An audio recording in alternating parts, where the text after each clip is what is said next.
2015년 8월 19일 수요일 저녁입니다. 이 시간 우리에게 주시는 하나님 말씀은 사사기 14장 1절로 4절 말씀입니다. 사사기 14장 1절로 4절 말씀입니다. 이 시간 우리 각자에게 하시는 하나님의 말씀으로 함께 받겠습니다.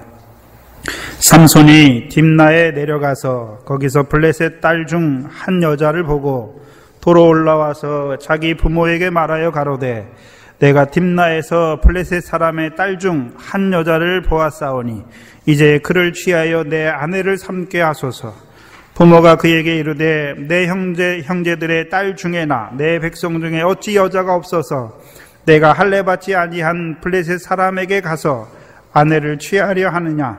삼손이 아비에게 이르되 내가 그 여자를 좋아하오니 나를 위하여 그를 데려오소서 하니 이때에 블레셋 사람이 이스라엘을 관할한 고로 삼손이 틈을 타서 블레셋 사람을 치려 함이었으나 그 부모는 이 일이 여호와께로서 나온 것인 줄을 알지 못하였더라. 아멘. 하나님께서 사사 삼손을 세우셔서 이스라엘 자손을 블레셋 자손에서 구원하시기를 시작하시는 그 역사, 사사 삼손 때만 있는 것이 아니라 오늘도 그 영적인 그 싸움이 우리를 통하여 이루어 가시기를 원하셔서 우리에게 이 삼손을 통한 말씀을 더하여 주십니다. 그 싸움은 단순한 그냥 대적과의 싸움이 아니라 사사기 3장 1절을 보시면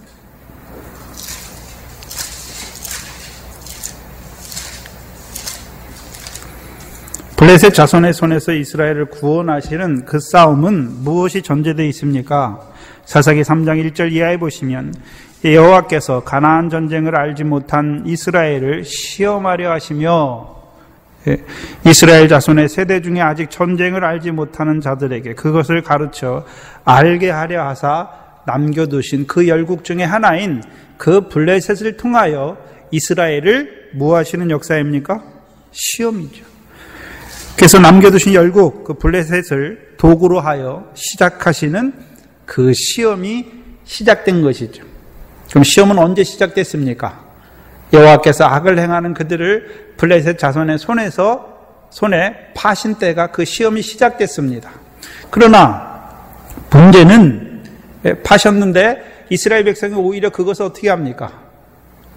그것 때문에 괴로움 당하거나 학대를 받은 자들, 그래서 여호와께 그 괴로움 중에 여호와께 부르짖는 자들이 아니라 오히려 그것을 기뻐하는 자들이지요. 그럼 여호와께서 블레셋을 통하여 이루시는 시험이 무엇인지를, 왜 블레셋 자손의 손에 붙이셨는지를 알지 못하는 자들이 된 것입니다. 그러면 왜 여호와께서 이 열국들을 남겨두셨습니까? 여호수아서 13장 1절 이하지요. 여호수아서 13장 1절 이하에 여호수아가 나이 많아 늙음에 여호와께서 그에게 이르시되 너는 나이 많아 늙었고 얻을 땅에 남은 것이 매우 많도다 말씀하셨어. 2절 이하에 그 여호수아를 통해서 이스라엘 자손에게 주시 아니하시고 남겨두신 땅이 있습니다. 그렇죠? 그럼 시험은 무엇을 위한 시험입니까? 여호수아 때 주지 아니하시고 그 남겨두신 그 땅을 이스라엘 백성에게 주셔서 이스라엘 백성들로 하여금 그 땅도 자기들이 영원한 기업의 소유로 삼게 하시기 위한 그 시험이 시작되었습니다. 근데 문제는 여호와의 뜻을, 그 하나님의 뜻을 깨닫는 사람이 아무도 없다는 것을 봐야 하는 것이죠. 13장 6절에 이 시험의 목적이 무엇입니까?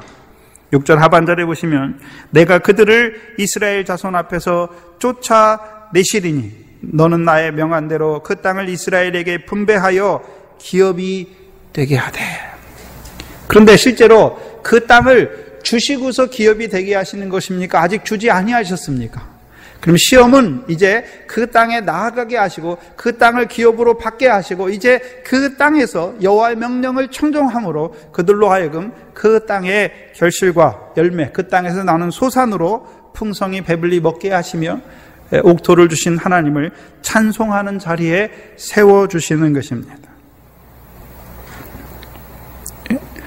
그 6절 이하에 보시면 누구 이스라엘 자손 앞에서 여호와께서 내쫓아 주시는데 어떤 이스라엘입니까? 예?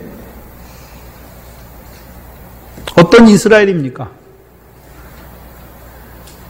아무나 블레셋과의 싸움에서 이깁니까? 태에서부터 나시린이 되어야 그 땅을 기업으로 삼는 자들이 되는 것입니까? 그래서 삼손이 왜 맨 뒤에 나오는 것입니까? 이 블레셋과의 싸움에서 맨 뒤에 나오는데 사사기의 구조에서는 사사들 중에 맨 마지막에 나오는 삼손이죠. 그래서 우리가 사사기 12장에서 삼손은 누구 후에 세워주신 사사입니까? 입다를 통하여 그 암몬 자손의 모든 가시와 울무를 제거해 주시고 12장 8절에서요 베들레헴 입산을 세워서 그들에게 이제 그 보리씨를 뿌려주시고 그 뒤에 스불론 사람 엘론을 통하여 구원을 이루어 주시고 그 후에 비라돈 사람 힐렐의 아들 압돈을 통하여 이스라엘 백성들을 나귀 70을 타는 자로 세워주셔서 그들로 하여금 그 포도나무에 메어 주셔서 이제 그들로 하여금 그 포도나무에서 나는 것을 먹게 하심으로 그들로 하여금 이제 요한복음 15장에 말씀하시는 내가 너희를 사랑한 것 같이 너희도 서로 사랑하라고 하는 그 열매를 맺는 자로 세워가시는 그 구원입니다.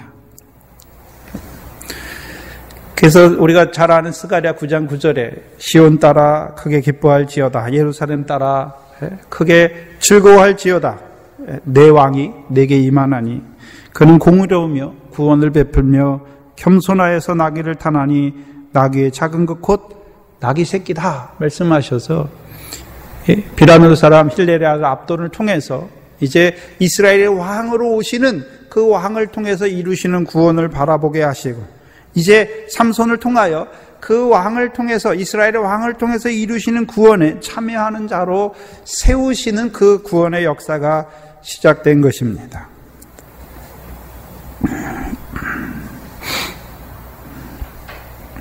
그래서 이 블레셋과의 싸움은 곧 블레셋 자손의 손에서 이스라엘을 구원하시는 그 역사는 삼손에서 시작해서 그 다음에요 사울을 거쳐 다윗 왕 때에 그 구원이 온전히 이루어지는 것을 우리가 알 수 있는 것입니다. 그래서 사무엘하 8장 1절에 이제 블레셋이 다윗의 자손 앞에서 항복하게 되므로 이제 이스라엘 백성이 그 블레셋 땅까지 다 자기의 기업으로 분배받아서 그 땅에서도 이제 가나안 땅의 소산을 배불리 먹음으로 그 땅을 주신 옥토를 주신 그 하나님을 찬송하는 자로 세워 가시는 것입니다. 그래서 이 싸움은 이 블레셋 자손에서 구원하시는 이 싸움은 태에서부터 하나님께 바치운 나시린이 되어야 이 시험이 무엇인지를 보게 되고 이제 그 시험을 통해서 이루고자 하신 하나님의 뜻을 깨닫는 자가 되는 것입니다. 그래서 우리가 신약에서는요 태에서부터 나무로 된 그 나시린을 누구를 통해 보여주십니까? 나사렛 예수를 통해서 우리에게 보여주셨습니다. 그래서 2주 전에 했지요. 우리가 지난주에는 사경회를 해서 넘어갔는데 그 누가복음 1장 이하에 보시면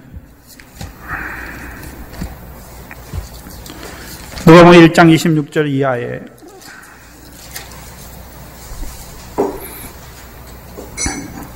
하나님의 천사 가브리엘이 갈릴리 나사렛 동네에 이르러 다윗의 자손 요셉이라는 사람과 정혼한 그 마리아에게 나타나시죠.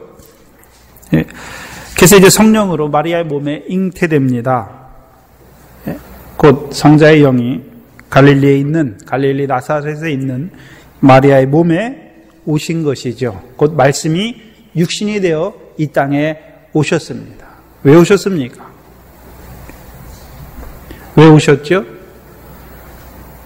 그래서 여기서는요 31절에 보라 내가 수태하여 아들을 낳으리니 그 이름을 예수라 하라. 근데 예수의 이름의 뜻이 좀 다르죠. 마태복음과. 마태복음은요, 자기 백성을 저희 죄에서 구원할 예수고, 여기서는요, 어떤 예수입니까? 32절에 저가 큰 자가 되고 지극히 높으신 이의 아들이라 일컬을 것이요 주 하나님께서 그 조상 다윗의 위를 저에게 주리니 영원히 야곱 집의 왕노로 타실 것이요 그 나라가 무궁한 것이죠. 그래서 영원히 야곱 집의 왕노로 탈 자로 오시는 것입니다. 그럼 야곱 집의 왕노로 탄다는 의미가 무엇입니까? 미가서 4장에서요. 야곱의 하나님의 전에서 왕노로 타는 자지요. 그래서 그 백성으로 하여금 예루살렘에서 나오는 여호와의 말씀으로 그를 가르쳐서 또한 시온에서 나오는 여호와의 율법으로 그 도로 그 백성을 가르쳐서 그 백성으로 하여금 그 도로 행하게 하셔서 이제 그들로 하여금 그 하나님의 나라를 유업으로 받게 하셔서 그 하나님의 나라의 누림을 영원하게 하는 그 하나님의 아들로 오신 것을 우리에게 보여주시는 것입니다. 실제로 그러면 예수님께서 하늘에서 이 땅에 오셨죠. 영의 육신을 입고 이 땅에 오셨는데 뭐하러 오셨습니까? 이스라엘의 왕으로 오셨죠. 그럼 저와 여러분도요, 왜 이 땅에 보내셨습니까? 하나님께서 그걸 바라보는 자들이 되는 것이죠. 우리를 천국의 아들로 세워주시고 이 밭된 세상에 우리를 씨로 보내신 이유가 무엇입니까? 우리로 하여금 그 상과 영광에 합당한 결실과 열매 맺는 자로 세우시기 위해 우리를 보내신 것이죠. 그걸 보는 자들이 어떤 자가 되는 것입니까? 이제 나실인이 되는 거죠. 그래서 태에서부터 난 나실인이에요. 그럼 태에서부터 난 나실인이라는 건 무엇입니까? 우리가 육신으로 살다가 천국 가는 것이 아니라 이제 하나님께로부터 이 땅에 보내심을 받아서 이 땅에서 이제 하나님 나라 일을 하게 하시고 다시금 하나님 나라로 오게 하는 거죠. 우리의 시작과 끝을 바로 보게 하는 것이죠. 그래서 우리가 전에는 부모가 날 난 줄 알았고 내가 세상에서 난 줄 알았지만 이제는요, 하나님께서 나를 아들의 영으로 지어주시고 그 상과 영광을 얻게 하시기 위해서 이 땅에 보내주시고 이제 이 땅에서 그 상과 영광에 합당한 결실과 열매 맺게 하시고 이제 그 열매 맺은 대로 하나님 나라의 일을 한 대로 그 상과 영광으로 갚아주시는 그 세계를 바로 깨닫는 자들이 된 것입니다.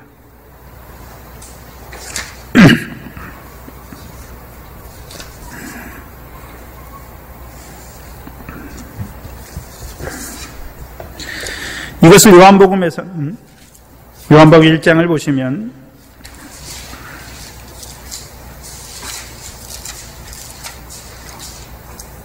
(49절) 이하에 태에서부터 된 나실인 그 나다나엘과 같이 49절에 당신은 하나님의 아들이요 당신은 하나님의 임금 위로소이다 고백하는 그 자들에게 고백하지요? 근데 그 고백의 내용이 무엇입니까? 50절에 내가 너를 무화과 나무 아래서 보았다 함으로 믿느냐 하는 것입니다. 믿는 자가 된 그들에게 이제 이보다 더 큰 일을 이루어 주시는 것입니다. 그들에게 하늘을 열어주시고 이제 이 하나님의 사자들이 인자 위에 오르락 내리락 하는 것을 보여주시죠. 그래서 요한복음에서 그래서 인자를 통하여 우리에게 주시는 것이 무엇입니까?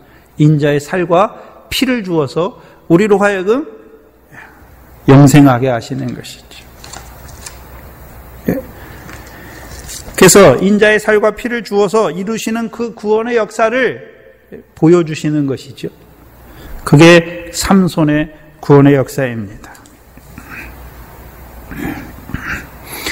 그래서 이 구원의 역사를 이루시기 위해서 마노아의 아내를 먼저 나실인으로 세우시고 그 마노아의 아내를 통하여 마리아와 같이 다윗의 자손으로 오실 자를 통하여 이루실 그 야곱집에 이루실 그 구원을 바라보는 자로 세워주시고 이제 이 나실인이 된 여자가 이제 뭘 깨닫습니까?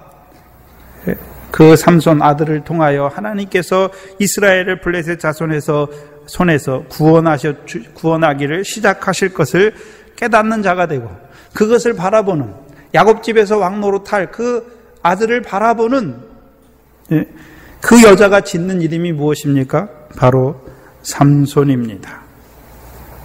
예. 그 삼손이라는 이름의 뜻은 작은 태양, 태양의 사람이란 뜻인데요. 신명기 33장 13절 이하입니다.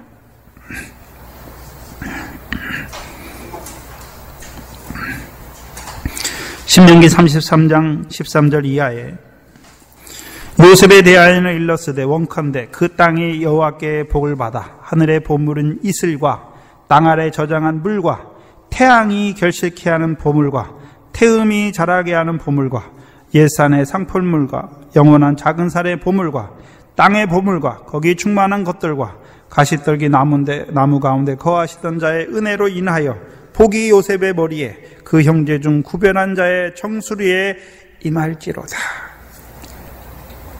그래서 요셉을 통하여 주시는 복은 그 땅에 주시는 복인데 무슨 복입니까? 태양이 결실케 하는 그 보물과 태음이 자라게 하시는 그것을 더하여 주셔서 그 요셉 지파가 하는 일이 무엇입니까?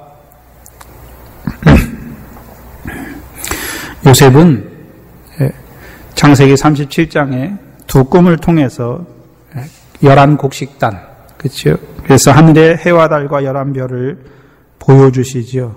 이제 삼손이 하는 일이 무엇입니까, 이제?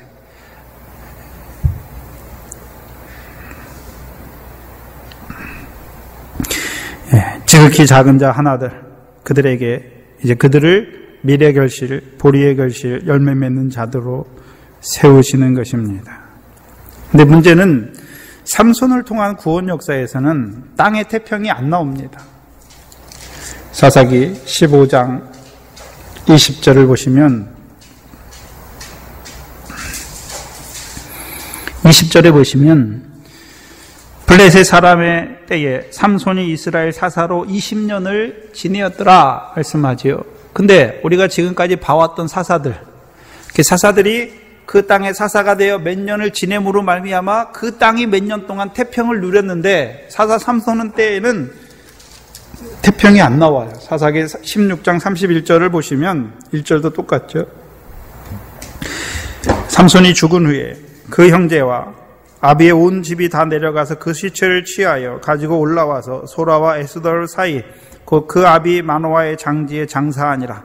삼손이 이스라엘 사사로 20년을 지내었더라. 근데 그 20년 동안 땅의 태평이 이루어졌다는 말이 없어요. 그렇죠?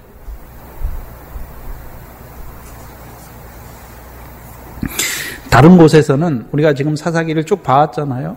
하나님이 사사를 세우셔서 이 그르신 구원으로 말미암아 이제 대적이 다 없어진 다음에는 그 땅이 몇 년 동안 태평하였다 말씀하셨는데 사사를 통해 사사 삼손을 통해서는 그 땅의 태평이 없어요.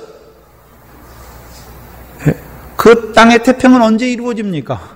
다윗 때 이루어집니다. 다윗 때. 왜냐하면요, 삼손은 이스라엘 자손을 블레셋 자손의 손에서 구원하기 시작하는 것이죠. 시작이에요, 시작. 그래서 그 구원의 완성은 누구를 통해 이루어 주십니까? 다윗을 통해서. 그럼 삼손의 역사는 무엇이겠습니까? 이스라엘 백성이 하나님께서 이스라엘을 블레셋 악을 행하는 이스라엘 자손을 블레셋 자손에 붙였지요. 근데 이스라엘 자손이 어떻습니까? 그것 때문에 괴로워하거나 그것 때문에 학대를 받았다거나 그 학대로 인해서 여호와께 부르짖는 자들이 없지요. 오히려 그 블레셋의 관할을 다스림을 좋게 여기는 자들이에요. 그럼 삼손이 그들 중에 이제 그들 가운데 이제 블레셋을 드러내는 것이죠. 블레셋이 누구라고요? 뱀과 독사라는 걸 드러내 주는 거예요.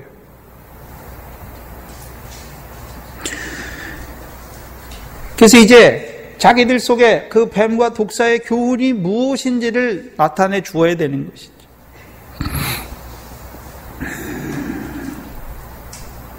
곧 나는 불뱀의 역사인 것을 나타내 주는 자죠. 그걸 드러내 주는 거예요. 그리고서 실제로 이제 그 사울 왕 때 요나단을 통해서 이기잖아요, 백성들이. 그래서 이상해요. 뭐가 이상하냐면 다른 사사들은 성령이 감동하고 나서 나팔을 불거나 그가 이제 그 대적과 싸우러 올라갈 때 이스라엘 자손이 올라가잖아요. 근데 삼손 때에는 분명히 여호와께서 삼손에게 여호와 신을 감동했는데 삼손 혼자 내려가요. 같이 그 블레셋과의 싸움에 내려가는 자가 아무도 없단 말입니다.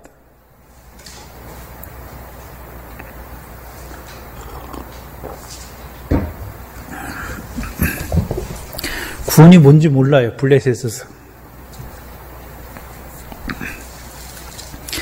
지난 시간에 25절을 안 했는데 3장 25절입니다.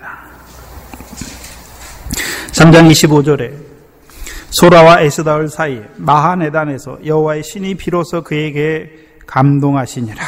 여기 보니까 비로소라고 쓴 거 보니까 여호와께서 원하시는 것이 무엇이었습니까? 여호와께서 그토록 원하시는 것이 무엇이었습니까? 여호수아 때 남겨두신 그 열국, 그 땅을 이스라엘 백성이 얻기를 원하셨던 거죠. 자기들의 기업의 땅으로 얻기를 원하셨던 것이죠. 근데 여기 보시면 소라와 에스다올 사이 마하나단에서 여호와의 신이 비로소 그에게 감동하셨다라고 말하고 있습니다.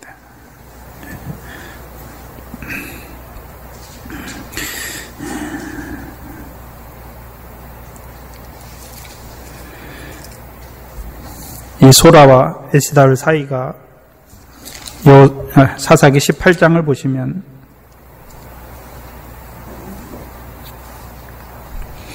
18장 2절에 보시면 1절 2절에 보시면 그때에 이스라엘의 왕이 없었고 단지파는 이때에 거할 기업의 땅을 구하는 중이었으니 이는 그들이 이스라엘 지파 중에서 이때까지 기업의 땅 분배함을 얻지 못하였더라. 2절에 단 자손이 소라와 에스다엘에서부터 자기 온 가족 중 용맹이 있는 5사람을 보내어 땅을 탐지하고 살피게 하여 그들에게 이르되 너희는 가서 땅을 살펴보라 하매 그들이 에브라임 산지에 가서 미가의 집에 이르러 거기 유숙하였더라 말씀하시죠. 소라와 에스다엘 사이에 있는 이스라엘 단 자손이죠. 단 자손이 원래 어디 있었습니까? 소라와 에스다엘 사이에 있었습니다. 근데 문제는 18장 1절에 보시면 그들이 이때에 거할 기업의 땅을 구하는 중이었으니 이는 그들이 이스라엘 지파 중에서 이때까지 기업의 땅 분배함을 얻지 못하였다. 그러면 여호수아를 통해서 땅을 분배해 주지 않았습니까? 분배해 줬는데 문제는 무엇입니까? 이들이 자기 땅으로 만들지 못했다는 것이죠. 사사기 1장을 보시면 1장 34절 이하에 18장 1절을 풀어주는 건데요. 아모리 사람이 단 조선을 산지로 쫓아들이고 산지로 몰아냈다는 것이죠. 골짜기에 내려오기를 용납하지 아니하고 결심하고 헤르스 산과 아얄론과 사얄빔에 거하였더니 요셉 족속이 강성함에 아모리 사람이 필경의 사역을 하였으며 아모리 사람의 지게는 아그라빔 비탈의 바위부터 그 위였더라.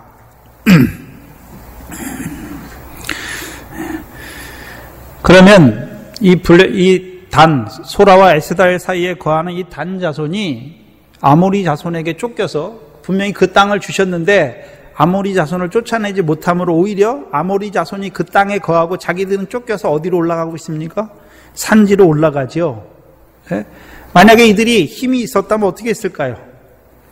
기드온 때 에브라임 그 지파처럼 오렙 바위에서 죽이듯이 아모리 사람을 그 아그라빔 비탈의 바위에서 그들을 죽여야 되는데 죽이지 못하는 것이죠.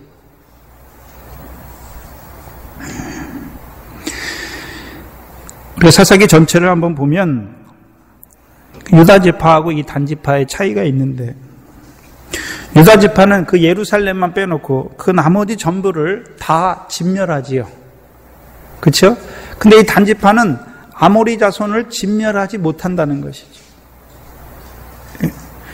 그래서 이 단 지파는 오히려 아모리 자손으로 인해서 기업의 땅을 여호수아를 통해서 분배해 주셨지만 그것을 자기의 기업의 소유로 얻지 못하는 자들이 되는 것이죠. 그럼 진멸했단 말입니까? 진멸하지 못했단 말입니까?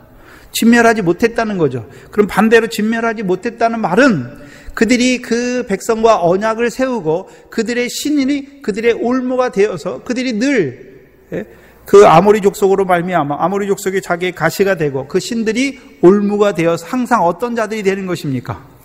넘어지는 자들이 되는 것을 보여주시는 거예요. 가나안 땅을 안 주신 것이 아니라 주셨어요. 근데 문제는요, 그들이 아모리 족속과 언약을 세움으로 그들이 가시가 되고 그 신이 그들의 올무가 되므로 그 땅을 자기들의 영원한 기업의 소유로 삼지 못하는 것을 보여주시죠. 사사기 전반부에는 삼손까지는 유다의 역사가 하나도 안 보여요. 그렇죠? 왜요? 유다 자손은 이미 가나안 족속을 다 진멸했어요. 자기들에게 있는 가나안 족속, 예루살렘에 있는 여부스 족속만 빼놓고 나머지 가나안 땅에 있는 족속들은 다 진멸했으니까 그 가나안 땅을 인한 가나안 족속을 인한 가시가 역사하지 않고 올무가 역사하지 아니하니까, 그렇죠? 올무가 역사하지 않는 거예요. 그러니까 악이 없는 것이죠. 그래서 대부분의 사사들을 통해서 이루신 구원에 유다 자손은 다 빠져 있어요. 왜요? 유다 자손은 그 악을 이겨나가는 자들이니까. 그 시험이 필요가 없는 것이지. 이에 반해서 단지파는 딱 한 번 나오는데 사사기 5장에 나오죠.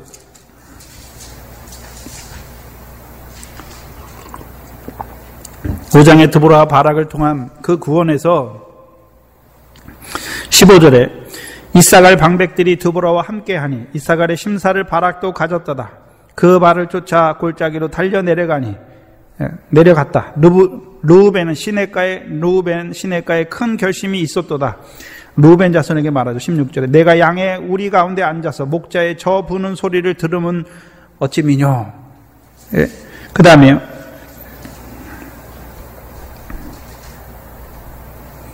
르우벤이 시내가에서 마음에 크게 살핌이 있도다. 길르앗은 요단 저편에 거하거늘 단은 배에 머무르면 어찌미뇨. 아셀은 해변에 앉고 자기 시내가에 거하도다. 여기 16절 이하에 15절 그 르우벤부터 쭉 말씀하시는 자들은 그 드보라와 바락을 통해서 이루신 구원에 참여하지 아니한 자들을 말씀하는 것이죠. 그럼 드보라의 싸움에 그 드보라와 바락을 통한 그 가나안 사람들과의 싸움에 나아가지 못했다는 것이죠. 그럼 그들은 여전히 어떤 자로 살아가는 것입니까? 드보라와 바락을 통해서 이루신 구원이 뭔지를 알지 못하는 것이죠. 오히려요, 그것을 그 가나안을 통해 그 가나안 족속과의 계속 그들을 제거하지 못하고 멸절하지 못하고 그들 가운데 살아가는 단지파인 것을 보여주시죠. 우리에게 뭘 보여주시냐면 우리를 이제 성령을 따라서 하늘의 것을 보여주셨잖아요. 근데 유다 자손과 같이 자기 속에 있는 결실하지 못하게 하고 밀과 보리에 결실하지 못하게 하는 것을 다 온전히 순종함으로 이제 그 시험은 다시 없어요. 그렇죠? 근데 이 단지파는요, 여전히 성령을 따라서 하나님께 주시는 땅에 들어갔음에도 불구하고 자기들에게 주시는 하늘의 것은 바라보지 못하고 여전히 옛사람과 타협하면서 살아가는 자들이죠. 그러니까 그 싸움에 나아가지 않는 자들이에요. 그래서 단자손은 한 번도 안 나와요. 거의 안 나오죠.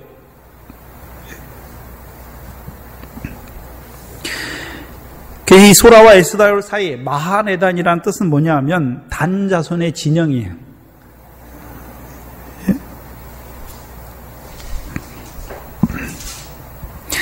마하네단은 단자손의 진영인데요. 봐야 되는 것은 두 가지 단자손이 있죠.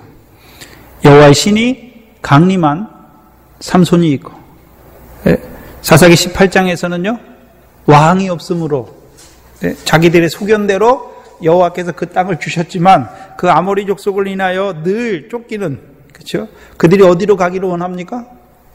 여호와께서 주신 기업이 아니라 자기들 스스로 그 기업의 땅을 찾아가는 자들이 되는 것입니다.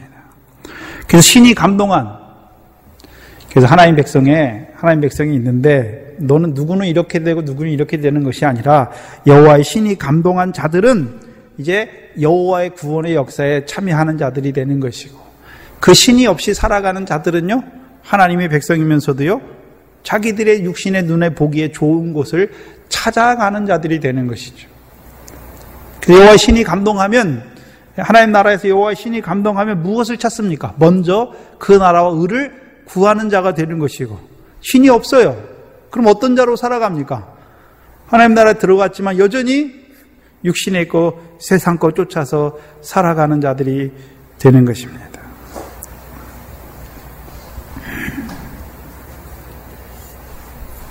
14장 1절에 삼손이 딥나에 내려가서 거기서 블레셋 딸 중 한 여자를 보았다. 근데 이 삼손은 어떤 자입니까? 25절에서 13장 25절에서 여호와의 신이 감동한 자죠. 그냥 삼손이 내려가는 게 아니에요. 이때는 삼손이 머리도 밀리지 아니하였죠. 그렇죠? 그럼 또한 여호와의 신이 감동했으니까 그가 왜 딥나에 내려가는 것입니까? 딥나에 내려가신 이유가 무엇입니까? 구원을 이루기 위해서 내려가죠. 그래서 삼손이 여호와의 복으로 아이가 여호와의 복을 받아서 자라잖아요. 그리고 비로소 이제 마하네단에서 여호와께서 그에게 신으로 감동하죠. 자랄 때 복으로 말미암아 이제 아이가 자라는데, 자라는 것은 무엇입니까?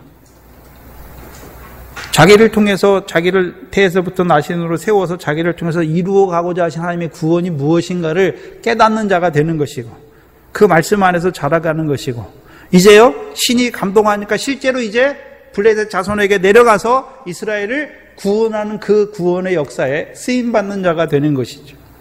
그래서 우리가 하나님의 말씀 받을 때 감화적 감화, 우리에게 이루고자 하신 하나님의 뜻이 무엇인지를 깨닫게 하시는 것이고, 이제 그 말씀대로 실제로 우리의 삶에서 이루어 가시는 역사가 무엇입니까?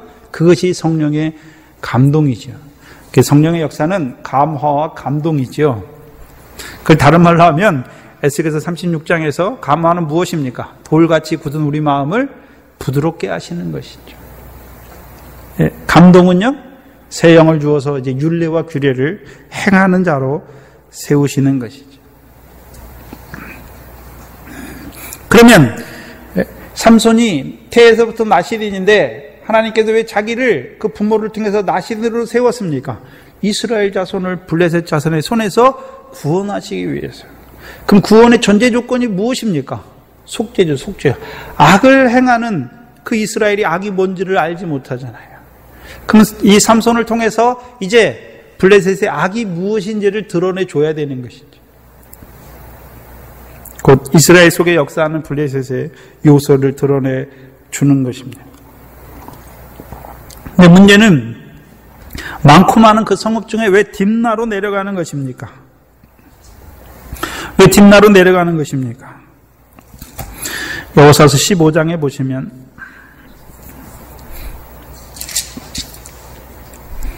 15장 10절에 딥나는 유다 자손에게 주신 기업으로 나와 있어요. 15장 1절에 보시면 여호수아서 15장 1절에 유다 자손의 지파가 그 가족대로 제비를 뽑은 땅은 남극단은 에돔 지경에 이르고 또 산으로 신광야라 쭉 나오면서 10절에 또 바알라에서부터 서편으로 돌이켜 셰일산에 이르러 여아림산 곧 그살론 곁 북편에 이르고 또 벳세메스로 내려가서 딥나로 지나고. 그러니까 딥나는 누구에게 주셨습니까? 유다 자손에게 주신 기업의 성읍이죠. 그런데 여호수아 19장을 보시면 19장 43절에 (40절에) 40절 이하에 보시면 일곱째로 단 자손의 지파를 위하여 그 가족대로 제비를 뽑았으니 말씀했죠. 그 기업의 지경은 소라와 에스다올과 이르세메스와 샤알빈과 쭉 말씀해서 43절에 엘론과 딥나와 에그론과 말씀하셔서 이 딥나를 또 누구에게 주셨습니까? 단 자손에게 주셨죠. 그래서 딥나는 사사기 지도를 보면 유다와 이 베냐민 지파의 단 지파의 경계에 딱 있어요. 유다 자손이 살 수도 있고 블레셋 자손 단 자손이 살 수도 있습니다. 근데 우리가 삼손의 구원 역사에서 잘 보면 삼손이 이제 이스라엘을 블레셋 자손을 구원하는데 그럼 사사 삼손은 단 지파하고 관계되어 있습니까? 유다 지파와 관계되어 있습니까? 삼손을 통해서 이루시는 구원은 단 지파하고 관계된 게 아니죠. 네. 사사기 15장 9절 이하에 보시면 이에 블레셋 사람이 올라와서 유다에 진치고 레이에 편만한지라 유다 사람들이 가로되 너희가 어찌하여 올라와서 우리를 치느냐 그들이 대답하되 우리가 올라오기는 삼손을 결박하여 그가 우리에게 행한 대로 그에게 행하려 함이다. 그럼 삼손이 무슨 일을 행하고 있습니까? 블레셋 사람에게 행하는 거죠. 뭐를? 그렇죠? 그럼 블레셋 사람도 어떻게 합니까? 삼손에게 그렇게 행하려고 하는 거죠. 예? 근데 11절에 유다 사람 3,000명이 에단 바이틈에 내려가서 삼손에게 이르되 너는 블레셋 사람이 우리를 관한한 줄을 알지 못하느냐? 내가 어찌하여 우리에게 이같이 행하였느냐? 삼손이 그들에게 이르되 그들이 내게 행한 대로 나도 그들에게 행하였다. 그럼 삼손을 통해 이루시는 구원이 무엇입니까? 그들이 내게 행한 대로 자기도 그들에게 행하는 것이죠. 그럼 나시린이 돼야 블레셋에게 그렇게 삼손이 행하게 되는 것이죠. 근데 유다 사람들 어떻게 합니까? 블레셋 사람들이 행하는 게 없어요.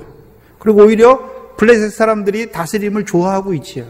그래서 삼손의 역사에는 삼손을 사사로 세우셨는데 단 자손을 위해 세우신 게 아니란 말이죠. 누굴 위해 세우셨습니까? 유다 자손이죠. 유다 자손. 유다 자손은 어떤 자들입니까? 왜 딥나에 내려가냐 하면 딥나는 창세기 유다의 아내 다말에 대해서 관계된 성읍이지요. 이 딥나의 뜻이 뭐냐면 분배, 할당된 목이에요. 그러면 지금 블레셋 사람이 살고 있지요. 분명히 누구에게 주셨습니까? 유다 자손과 단지파에게 주셨는데 단지파에게 주셨잖아요. 유다 자손과 단지파에게 주셨는데 딥나에 내려가서 그럼 딥나에 내려갔는데 누가 살고 있습니까? 유다 자손이 많이 살고 있습니까? 블레셋 자손이 훨씬 많이 살고 있습니까? 블레셋 자손이 살고 있지요. 그러면 그 땅이 원래 누구의 땅입니까? 하나님께서 유다 자손이나 또 단지파에게 주신 땅인데, 그렇죠? 그럼 거기에 누가 살고 있단 말입니까? 단 자손은 안 살아요. 유다 자손이 살고 있잖아요. 근데 유다 자손이 블레셋을 인해서 블레셋이 뭔지를 아직 알지 못하고 있잖아요.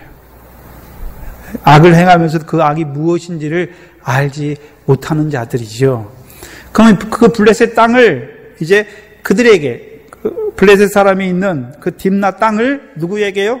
유다 자손에게 기업으로 주시기 위해서 내려가는 거죠.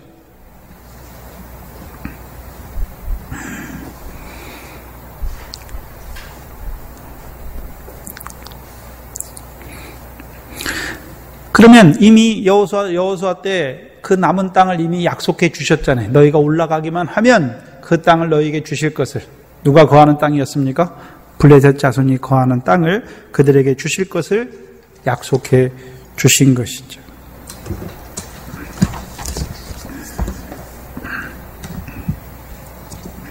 근데 문제는 이 삼손이 혼자 내려가죠.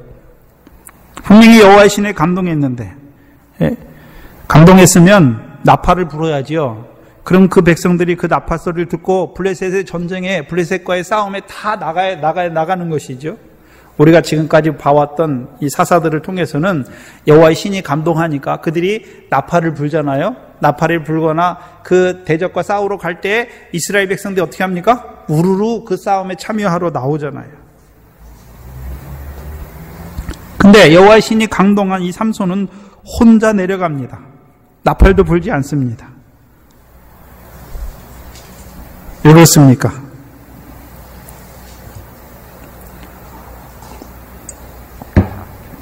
이 당시 이스라엘 백성은 여호와께서 악을 행하기 때문에 블레셋 자손의 손에 붙이셨는데 오히려 그것을 좋게 여기는 자들이죠. 오히려 블레셋의 다스림을 좋게 여기는 자들이에요. 아마 삼손이 내가 블레셋 자손과 싸우러 간다 말하면 어떻게 하겠습니까? 따라서 싸우러 갈 싸움에, 그 싸움에 나갈 사람이 한 명이라도 있겠습니까? 없겠습니까? 없지요. 유다 자손을 미루어서 보면, 이 사사기 15장에 나오는 유다 자손을 미루어 보면 이들이 오히려 나와가지고 삼손을 말리겠죠. 네가 왜 블레셋 사람하고 싸우러 가느냐? 싸우지 마라.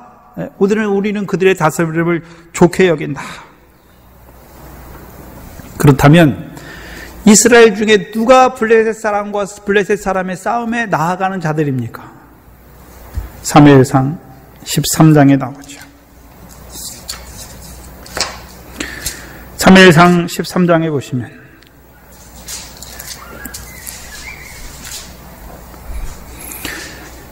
네, 이제 사울 때나 그렇죠? 다윗 때에는 이스라엘 자손도 블레셋 자손과의 싸움에 나아가요. 13장 1절 이하에 보시면 사울이 왕이 될 때에 40세라.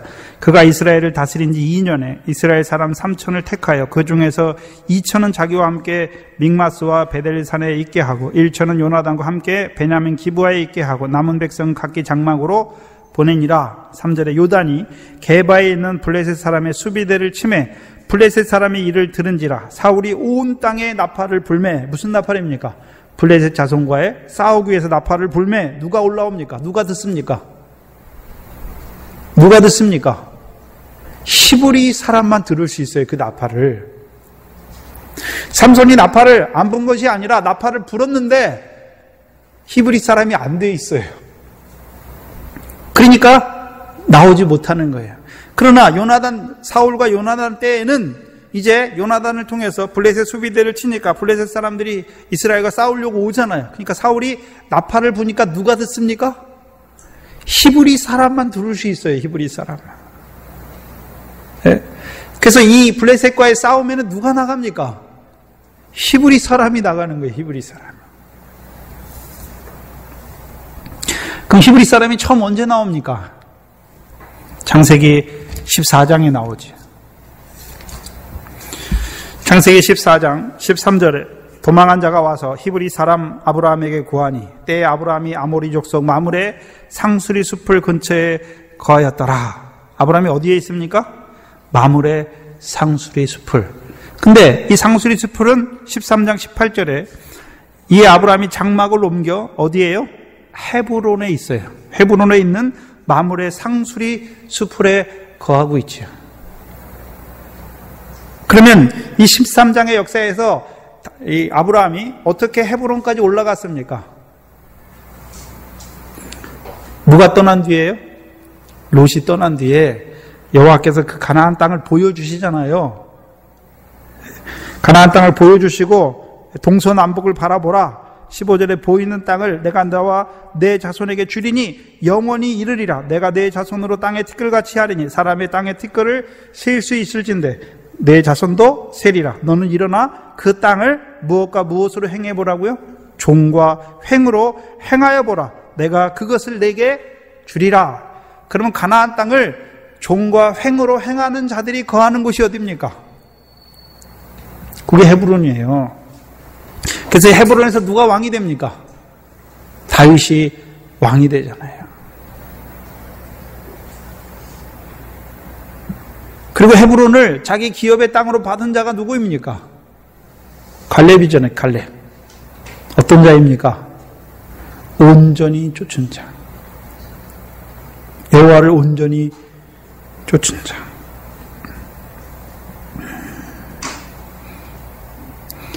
근데 삼손 때에는 이스라엘 백성이 히브리인이 뭔지 몰라요. 예? 헤브론에 있는 마므레 상수리 숲이 무엇인지 알지 못하는 자들이란 말이죠.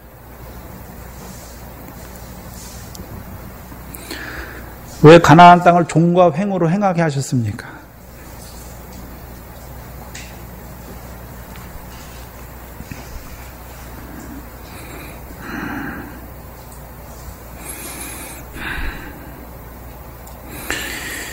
결실이 아니라 이제 주께서 너를 사랑하신 것 같이 너희도 서로 사랑하라는 말씀이죠.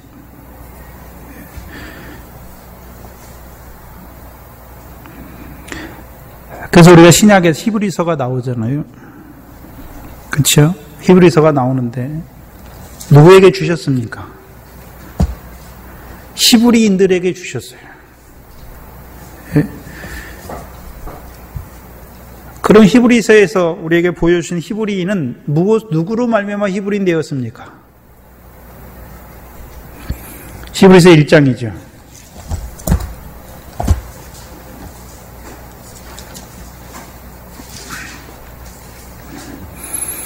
히브리서 1장 2절에 이 모든 날 마지막에 아들로 우리에게 말씀하셨으니 이 아들은 만유의 후사로 세우시고 또 저로 말미암아 모든 세계를 지으셨느니라. 뭘 보고 있습니까? 이 땅에 오신 아들이 아니라 만유의 후사로 먼저 세우셨고 저로 말미암아 모든 세계를 지으신 걸 봤잖아요. 그 모든 세계가 무엇입니까? 하늘에서 이루시고 땅에서 이루어 가시는 것이 무엇인지를 아는 자가 돼야 히브리인이죠. 3절에 이는 하나님의 영광의 강체시요 그 본체의 형상이시라. 그의 능력 그의 말씀으로 만물을 붙드시고 죄를 정결케 하는 일을 하시고 높은 곳에 계신 위엄의 우편에 앉으신 그 아들. 그래서 특별히 이 히브리서는 두 가지지요. 대제사장 그리고 그 대제사장을 통해서 우리에게 하나님께 나아가는 자로 세우시는 것이죠.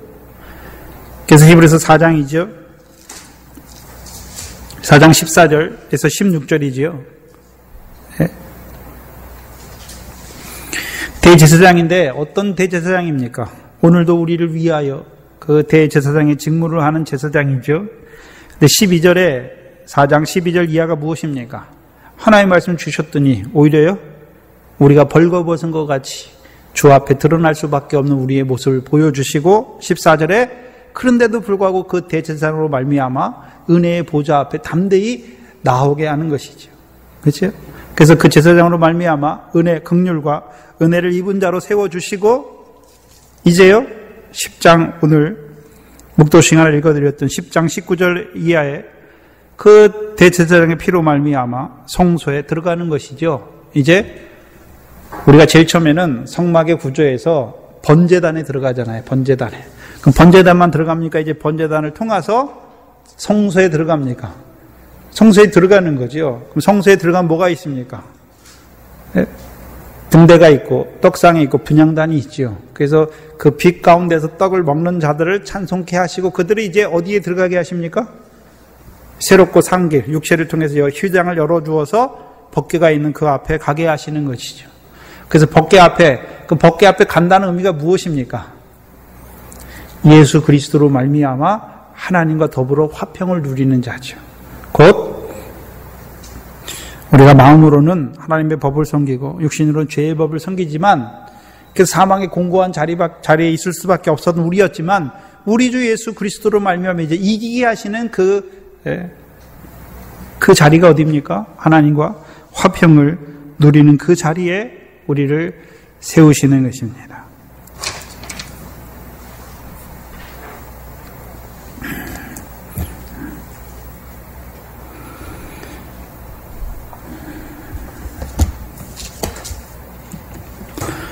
그럼 하나님과 화평을 누리는 자리가 어디입니까?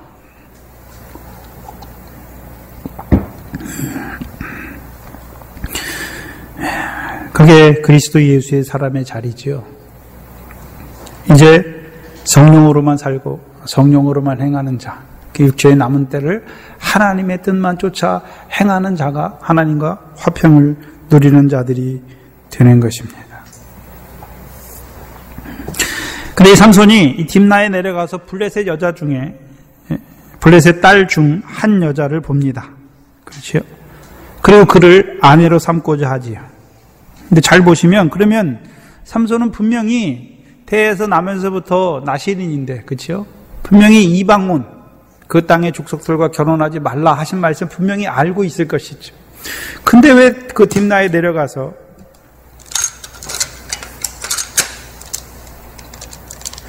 블레셋 사람의 딸을 보고서 그를 아내로 삼고자 합니까? 네? 왜 그를 아내로 삼고자 하죠? 그래서 3절에 보면 그 부모가 그에게 이르되 내 형제의 딸 중에나 내 백성 중에 어찌 여자가 없어서 내가 할례 받지 아니한 블레셋 사람에 가서 아내를 취하려 하느냐 말하잖아요. 분명히. 그럼 삼손이 부모보다 못하단 말입니까? 아니잖아요. 신이 감동한 자인데 분명히 알고 있지요. 그 이방원이라는 것을 알고 있어요. 이방원의 결과가 무엇입니까? 신명기 7장이죠.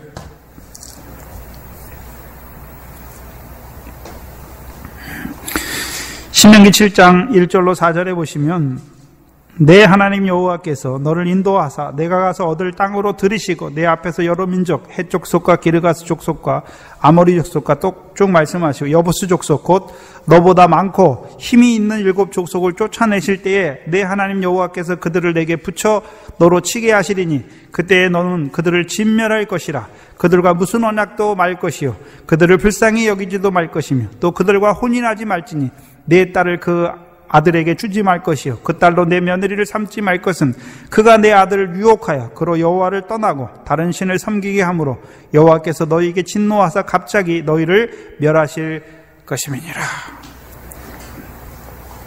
분명히 결혼하지 말라고 말씀했지 않습니까? 그리고 부모도 이 삼손에게 분명히 나타내죠. 내 백성 중에 내 아비나 내 형제들 중에 또는 내 백성 중에 어찌 여자가 없어서 할례받지 아니한 블레셋의 사람에게 가서 아내를 취하려 하느냐 분명히 말하고 있습니다. 근데 여기서는 아내, 그 삼손의 어머니나 마노아가 말하는 것이 아니라 부모가 말하죠. 부모가 믿음이 하나가 됐다는 것이죠. 그렇죠? 삼손이 딥나에 내려가서 블레셋의 여자를 보고서 그로 내 아내를 얻게 하소서 이렇게 하니까 그 부모가 뭐라고 그럽니까? 할례받지 아니한 블레셋 사람을 뭐라 그럽니까? 할례받지 아니한 사람이라고 말하는 것이죠. 그럼 이제 마노아도 어떤 자가 되었습니까? 하나님께서 너를 세우신 것은 이스라엘의 블레셋 자손의 손에서 너를 구원하시려고 세웠는데 네가 어떻게 할례 없는 그 여자하고 결혼하느냐? 블레셋 사람의 딸과 결혼하느냐? 묻는 것이죠. 그러면 이 부모는 이제 어떤 자가 됐습니까? 블레셋 사람이 무엇인지를 알았죠. 블레셋 사람이 뭐하는 자들입니까? 이스라엘 백성을 자기들만 할례 없는 자가 아니라 이스라엘 백성을 할례 없는 자로 만드는 자들이죠.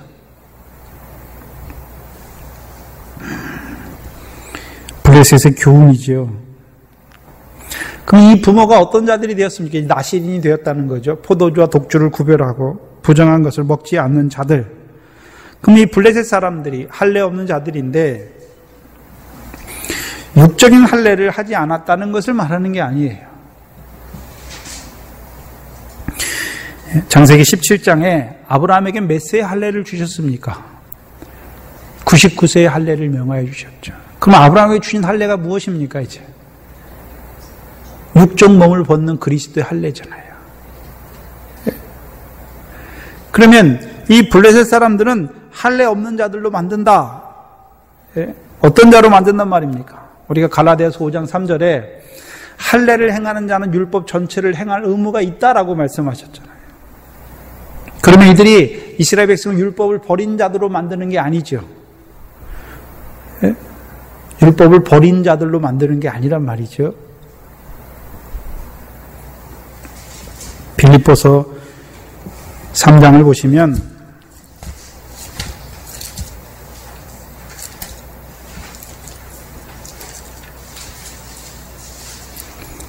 3장 2절에 개들을 삼가고 행악자들을 삼가고 손할례당을 삼가라. 어떤 자들로 만드는 것입니까? 손할례당. 4절에 하나님의 성령으로 섬기며 그리스도 예수로 자랑하고 육체를 신뢰하지 아니하는 곧 우리가 할례당이다. 그럼 반대로 그러면 손할례당은 어떤 자들입니까? 육체를 신뢰하는 자들로 만드는 자들이죠.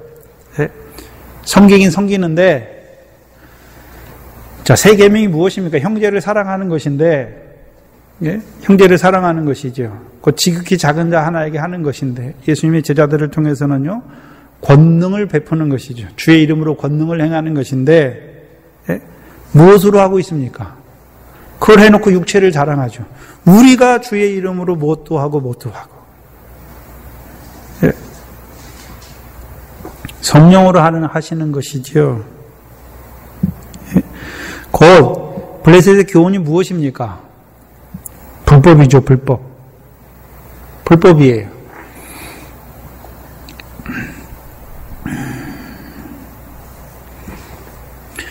그걸 보고 있는 것이죠.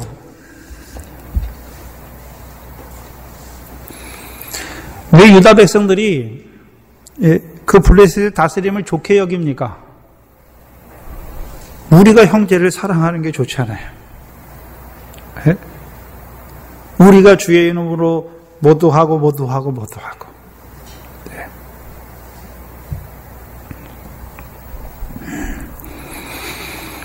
오늘도 하나님의 백성들이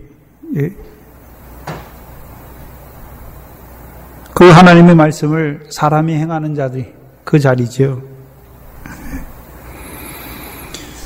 분명히 이 부모를 통해서 할례받지 아니하는 블레셋 사람에게 가서 왜 아내를 취하려고 하느냐 분명히 나타내 주시지요.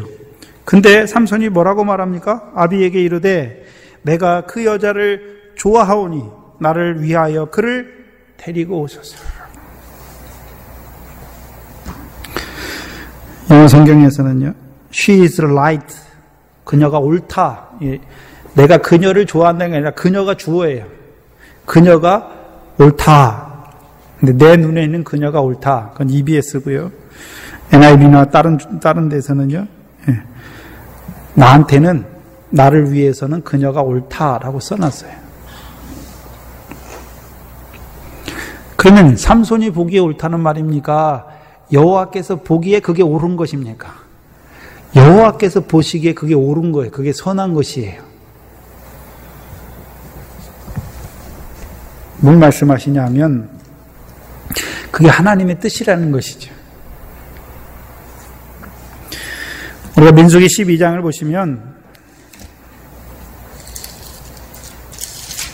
구스 여자를 취하는 모세가 나오지요.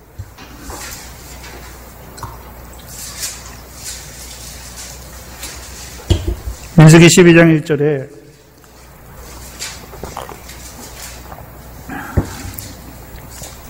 구스 여자를 취하는 모세가 나옵니다. 12장 1절에 모세가 구스 여자를 취하였더니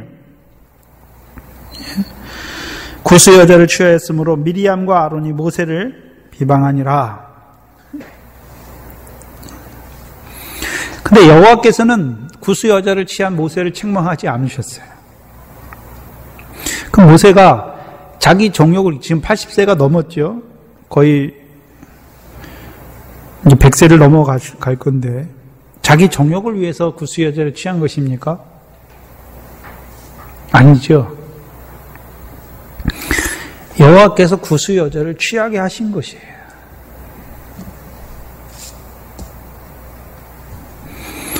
그럼 왜 여호와께서 율법의 대표적인 그 모세에게 구스 여자를 취하게 하셨습니까? 그것을 모세는 알고 있지요. 네? 구스 여자는 검은 여자예요. 율법을 우리에게 하나님의 소유 거룩한 백성, 하나님에 대한 제사장 나라가 되게 하시고 율법을 주셨지만 율법으로는요, 의롭다함을 얻을 육체가 없는 것을 보게 하시는 거죠. 그래서 오히려 그 율법을 주셨는데 그 율법으로 자기가 죄인인 것을 깨닫는 모세가 되는 것이죠. 그래서 그 율법을 통해서 죄인을 여전히 사랑하시는 그 사랑 안에 자라가는 모세가 되는 것이죠. 이것을 보지 못하면 미리암처럼 문둥병 들어요. 왜요? 그 율법을 지킴으로 자기 의로 행하고 율법을 지키지 못하는 자들을 보면서 뭐라 합니까? 헤아리고 비판하지요. 네? 그리고 어떻게 합니까? 정죄하지요. 율법을 지켜서 자기 의로 만들고 자기를 의롭다고 여기고 남을 멸시하라고 주신 게 아니잖아요. 그래서 모세를 통해서 구스 여자를 취하게 하신 것은 율법으로는 죄를 깨닫게 하시고 죄를 짓는 너희지만 여전히 하나님께서 그 죄인을 사랑하시는 하나님의 사랑이 그들과 함께 하시는 것을 보여주시는 거예요. 특별히 여기서 죄는 어떤 죄입니까? 율법의 저주를 받아서 저주에 죽을 수밖에 없는 그들을 속량하시는 그리스도 십자가의 사랑 안에서 자라게 하시는 건데 그걸 보지 못하면 비방하게 됩니다. 그렇다면 자, 광야에서는 그 모세를 통해서 구스 여자를 취하게 하셨는데 이 가나안 땅에서는 왜 하나님께서 여호와 신에 감동한 그리고 태에서부터 나실인 된 그렇죠? 태에서부터 나실인 됐어요. 나실이라고 하는 것은 하나님께서 우리를 가나안 땅에 넣으시고 이제 하늘에서 그 백성에게 이루고자 하시는 것이 무엇인지를 깨닫는 그들이죠. 그 왜 그 나실인된 또 여호와의 신에 감동된 그 삼손에게 왜 블레셋 여자를 아내로 취하게 하시는가? 그게 하나님의 뜻이에요. 왜 그렇습니까?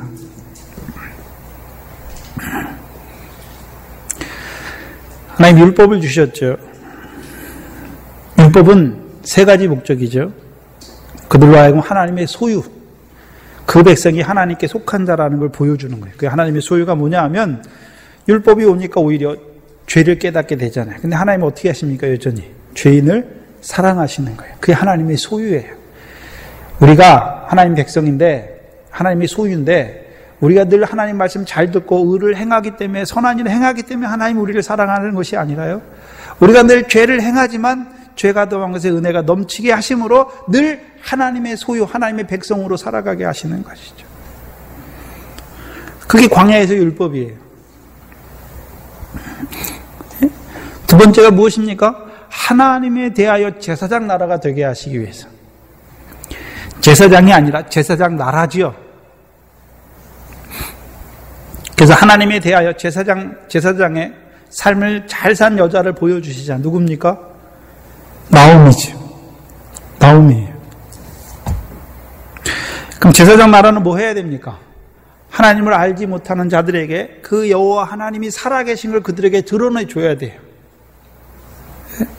그 사사기 1장을 보시면, 룻기 1장을 보시면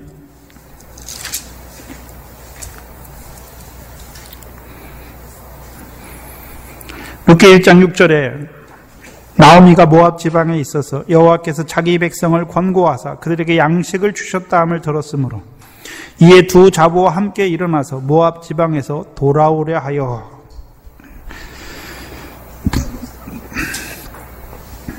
일어났죠. 모압 지방에서 두 자부를 데리고 일어난 거예요. 어디로 가려고요? 어디로 가려고 일어났습니까? 베들레헴에 가려고 일어났죠. 그래서 7절에 있던 곳을 떠나고 두 자부도 그와 함께하여 어디 땅으로요? 유다 땅으로 돌아오려고 그 길을 행하다가 8절에 나오미가 두 자부에게 이르되 너희는 각각 어미의 집으로 돌아가라. 너희가 죽은 자와 나를 선대한 것 같이 여호와께서 너희를 선대하시기를 원하며 여호와께서 너희로 각각 남편의 집에서 평안 얻게 하시기를 원하노라 하고 그들에게 입맞춤에 그들이 소리를 높여 울매 나오미에게 이르되 아니니이다. 우리는 어머니와 함께 어머니의 백성에게로 돌아가겠나이다. 그러면 이 여자들은 모압 백성이잖아요. 모압 여자잖아요. 근데 어떻게 유다 백성의 삶을 알게 되었습니까? 나오미를 통해서요. 그래서 그들도 어디로 가고자 합니까? 네? 어디로 가고자 합니까? 어머니의 백성. 어머니의 백성. 그럼 누구 백성을 버리는 것입니까? 자기 백성을 버리는 거예요. 자기 백성을. 그래서 둘 다 자기 백성은 버려요. 오르바도 버리고 룻도 버렸어요. 근데 문제는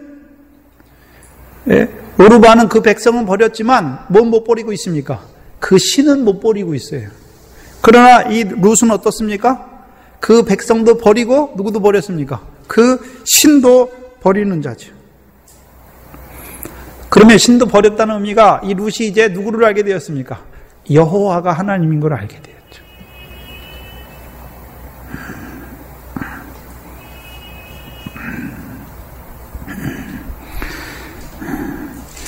근데 이제 그 여호와가 뭐 하는 여호와인지는 누굴 통해서 가르쳐 줍니까? 다윗이죠. 다윗이 시온산에 여호와의 법궤를 얹혀서 그 법궤를 통해서 이루시는 일이 무엇입니까? 블레셋을 항복하는 거예요. 다윗의 영원한 언약을 주어서 이제 블레셋이 항복하고 나아가서는요 모든 대적을 발 아래 밟게 하시는 것이죠. 그럼 삼손의 사역이 무엇입니까? 나실인된 삼손인데요. 블레셋은 누굽니까? 원수예요. 원수잖아요. 예? 그럼 삼손을 통해서 뭘 보여주고자 하시는 것입니까? 원수 사랑하는 거예요. 원수를 사랑하는 거예요.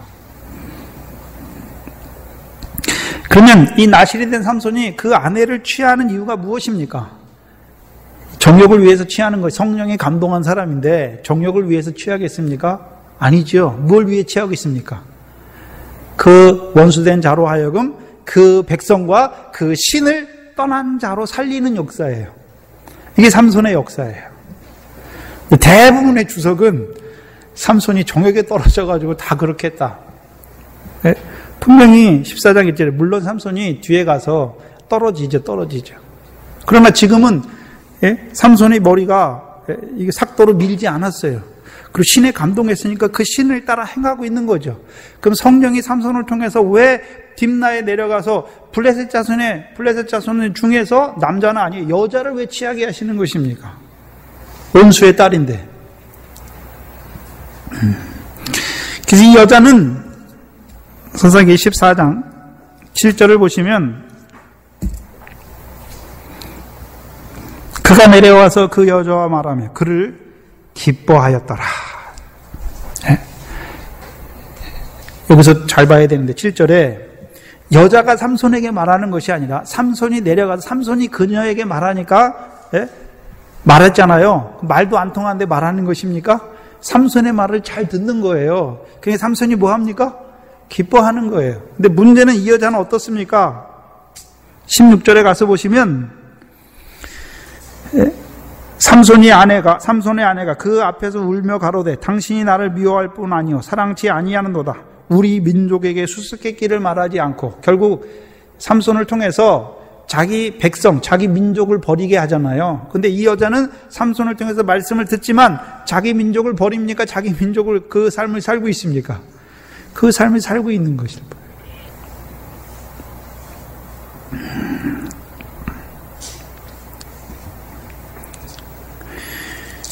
그 14장이요. 4절에 이때에 블레셋 사람이 이스라엘을 관할한 고로 삼손이 틈을 타서 블레셋 사람을 치려 함이었으나 그 부모는 이 일이 여호와께로서 나온 것인 줄 알지 못하였더라. 그러면 성령에 감동한 삼손이 그 블레셋 여자를 아내로 취하는 이유가 무엇입니까?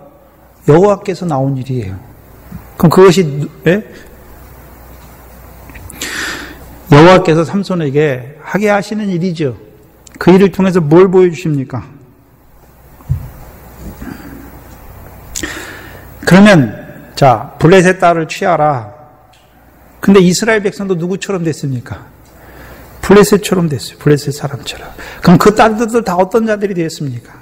블레셋 사람의 딸이 되어 있는 것을 보여주시죠. 그래서 이게 여호와께서 하시는 일이에요. 곧 이 삼손은 입다를 통해서 이루신 구원 후에 그 블레셋, 그 베들레헴 사람 입산과 엘론 사람, 스불론 사람 엘론과 비라돈 사람 힐레레아를 압돈을 통해서 이루신 구원 후에 사사 삼손을 세워주시죠. 그를 통해서 그 구원 후에 사사 삼손을 통해서 이루어 가시는 일이잖아요. 특별히 그러면 이 입다를 통해서 이루신 구원은 무엇입니까? 그리스도와 함께하는 자들로 세우는 거예요. 그럼 이제 삼손을 통해서는요, 그리스도와 함께 모으는 자로 세우시는 것이죠. 이스라엘 백성이 자 우리가 새 계명을 받았잖아요. 새 계명을 받았어요. 새 계명에서 새 계명이 오면 우리가 어떤 자가 됩니까? 죄인을 사랑하신 하나님의 사랑 안에서 자라가지요. 그 다음에 삼손을 통해서 보여주시는 것이 뭐냐면 그 앞에 사사까지는 죄인을 사랑하신 하나님의 사랑 안에서 자라가게 하시는 것이고 이 삼손을 통해서는 뭘 보여주십니까? 사랑 안 하는 게 죄인 걸 보여주시는 거예요. 사랑 안 하는 게 죄인 거죠. 네?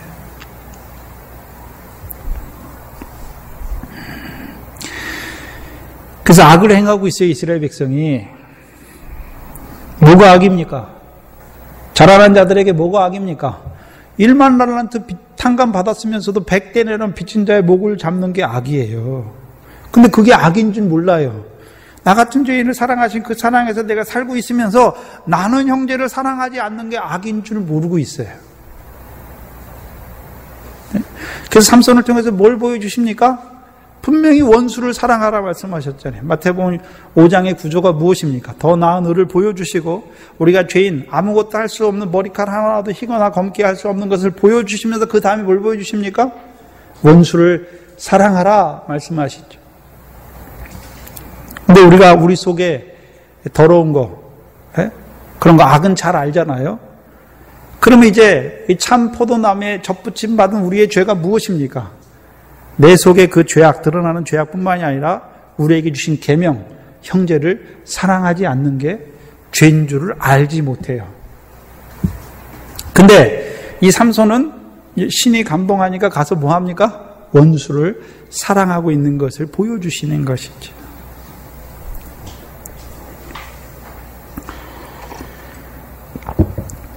그래서 하나님께서 율법의 대표자인 모세를 통해서 구스 여자를 취하게 하셨고, 이 삼손, 여호와의 신이 태에서부터 나실인 된, 하나님께 바치운 나실인 된 그를 통해서 이루시는 일이 무엇입니까? 원수를 사랑하는 것입니다. 그래서 그 비라돈 사람 힐레라를 압돈을 통해서 나귀 70을 타는 자로 세워주시고, 그 나귀를 포도나무에 메어주시는 이스라엘 왕을 통해서 우리가 이제 그 포도나무에 매 세 계명 아래에 있는 자들이 행해야 될 것이 무엇인지를 보여주셨잖아요.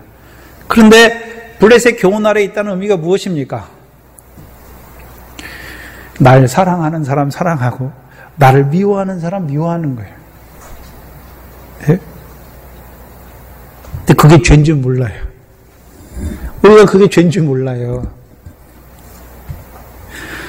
그래서 이 삼손을 통해서, 나실인 된 그 삼손을 통해서 이 블레셋 여자를 아내로 맞이하게 하시는 그 하나님의 뜻을 우리에게 나타내 주시는 것입니다. 그래서 우리가 사랑해야 될 자가 누굽니까?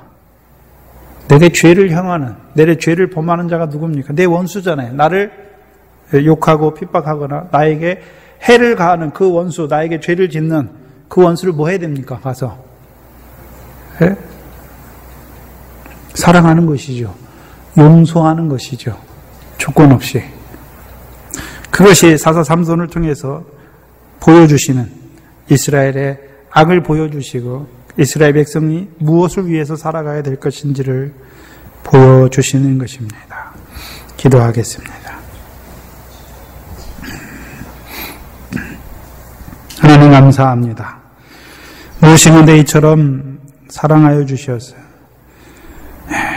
하나님의 백성으로 그 세 계명의 첫 번째 계명 안에서 자라게 하실 뿐만 아니라 이제는 1만 달란트 탕감받은 자로 세워주셔서 원수된 자들을 사랑하는 자로, 그 성령의 열매를 맺는 자로 우리를 자라게 하시는 아버지 하나님 감사합니다. 이 말씀을 받았으면서도 여전히 참 깨어있지 못하여서 저 사람이 행한 대로 우리도 헤아리며 비판할 때가 많은 미련한 저희들, 그 새 포도나무에, 참 포도나무에 접붙여 주셨음에도 불구하고 여전히 일반 달란트 탕감받지 아니한 자처럼 형제의 목을 잡을 때가 많은 미련한 저희들, 이 시간 이 삼손을 통하여 태에서부터 나실인 된 자로 세워주실 뿐만 아니라 참으로 이제 그 성령에 감동하여 주셔서 모세가 구스 여자를 취하게 하신 것처럼 이제 나실인 된 그 삼손으로 하여금 그 원수된 블레셋 여자를 취하게 하시는 그 뜻을 우리에게 나타내 주신 아버지 하나님 감사합니다. 많은 하나님의 백성들이 살아가면서도 세상에서 난 자로 여전히 육신에 속하여 세상에 속하여 자기 사랑하는 자 사랑하고 자기를 미워하는 자 미워하는 이때에 우리로 하여금 1만 달란트 탕감받은 자 되게 하여서 우리에게 죄를 범하는, 우리에게 잘못하는 그 형제를 사랑하는 자로 바라보게 하실 뿐만 아니라 이제 중심으로 영세를 용서하는 그 하나님의 사랑 안에서 행하는 자로 우리를 세워가시기를 원하시는 아버지 하나님, 이를 인하여 하나님의 나라를 유업으로 얻는 그 성령의 열매, 사랑의 열매를 맺기를 원하시는 아버지 하나님 감사합니다. 우리의 삶이 늘 그 세 계명 안에서 이루어지는 삶 되게 하시며 우리의 나온 바 삶도 이제 미래 결실, 포리의 결실 거두게 하신 것처럼 그 포도의 열매를 많이 맺어드림으로 말미암아, 그로 말미암아 하나님께 영광 돌리는 그 하나님의 나라를 유업으로 얻게 하시는 그 하나님을 찬송하는 우리의 인생이 되게 하여 주시옵소서. 예수님의 이름으로 기도합나이다. 아멘.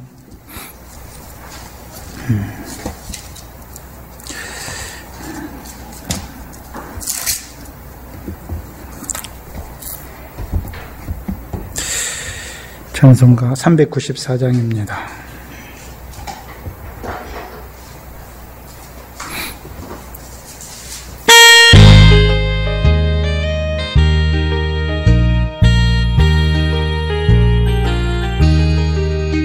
죄를 앙모하는 자 올라가 올라가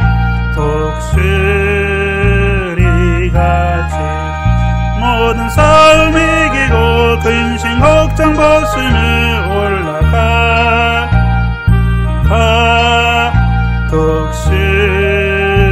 독수리같이 주 앙모하는 자 주 앙모하는 자 주 앙모하는 자 내가 안번하리라.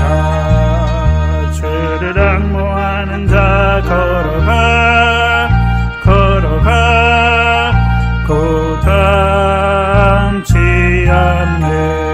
길을 잃은 양떼를 두루 찾아다니며 걸어가 걸어가 고단치 않네. 주 앙모하는 자 주 앙모하는 자 주 앙모하는 자 내가 안번하리라. 주를 앙모하는 자 달려가 달려가 비kon치 않네. 영광성을 향하여 멸류관을 얻도록 달려가 달려가 비kon치 않네. 주 앙모하는 자 주 앙모하는 자 주 앙모하는 자 내가 안번하리라. 주를 앙모하는 자 올라가 올라가 독수리같이 은혜 안에 뛰놀며 주의 영광 보리라. 올라가 올라가 독수리같이 주 앙모하는 자 주 앙모하는 자 주 앙모하는 자 내가 안번하리라. 저 기도문으로 예배를 마치겠습니다. 하늘에 계신 우리 아버지여, 이름이 거룩히 여김을 받으시오. 나라의 마옵시며 뜻이 하늘에서 이룬 것 같이 땅에서도 이루어지이다. 오늘날 우리에게 일용할 양식을 주옵시고 우리가 우리에게 죄 지은 자를 사하여 준 것 같이 우리 죄를 사하여 주옵시고 우리를 시험에 들게 하지 마옵시며 다만 악에서 구하옵소서. 나라와 권세와 영광이 아버지께 영원히 있사옵나이다. 아멘.